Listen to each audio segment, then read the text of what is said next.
നമുക്കിന്ന് പെരിമെനോപോസിനെ കുറിച്ച് പറയാം. പെരിമെനോപോസ് എന്ന് പറഞ്ഞു കഴിഞ്ഞാൽ മെനോപോസ് അഥവാ ആർത്തവ വിരാമം സംഭവിക്കുന്നതിന് മുമ്പുള്ള കുറച്ച് വർഷങ്ങൾ, ട്രാൻസിഷൻ ടു മെനോപോസ്, മെനോപോസിലേക്ക് അടുക്കുമ്പോഴുണ്ടാകുന്ന ശാരീരികം മാനസികവുമായ മാറ്റങ്ങളെയാണ് പെരിമെനോപോസ് കൊണ്ട് അർത്ഥമാക്കുന്നത്. അപ്പോൾ പെരിമെനോപോസ് ഓരോ സ്ത്രീയിലും വ്യത്യസ്തമായ ലക്ഷണങ്ങളാണ് കാണിക്കുന്നത്. എല്ലാവരിലും അത് ഒരേ ഗ്രൂപ്പ് ഓഫ് സിംറ്റംസ് അഥവാ ലക്ഷണങ്ങൾ കാണിക്കില്ല. പെരിമെനോപോസ് തുടങ്ങുന്നത് ചിലരിൽ 30 വയസ്സിന് ശേഷമാവാം, ചിലരിൽ 40 വയസ്സിന് ശേഷമാവാം.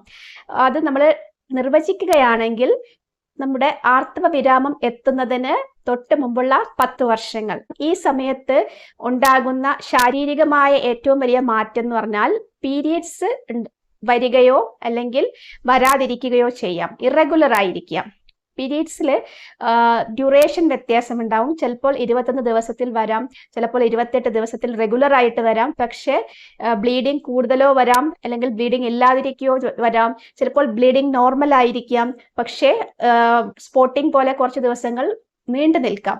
അതുപോലെ തന്നെ ഹോട്ട് ഫ്ലാഷസ്, ശരീരത്തിൽ ചൂട് അനുഭവപ്പെടുക, രാത്രികളിൽ നൈറ്റ് സ്വെറ്റ് വരിക, അതായത് നന്നായിട്ട് വേർത്ത് കുളിക്കുന്ന ഒരവസ്ഥ. അതുപോലെ സ്ത്രീകളിൽ മൂഡ് സ്വിങ്സ് ഉണ്ടാവുക. മൂഡ് സ്വിങ്സ് എന്ന് പറയുമ്പോൾ ആങ്സൈറ്റി ആവാം, ഡിപ്രഷൻ ആവാം, വിഷാദമാകാം, അകാരണമായ ആശങ്കയാകാം. ആശങ്കയേക്കാൾ കൂടുതൽ ഡിപ്രഷനാണ് കൂടുതലും പെരിമെനോപോസിലും മെനോപോസിലും കാണപ്പെടുന്നത്.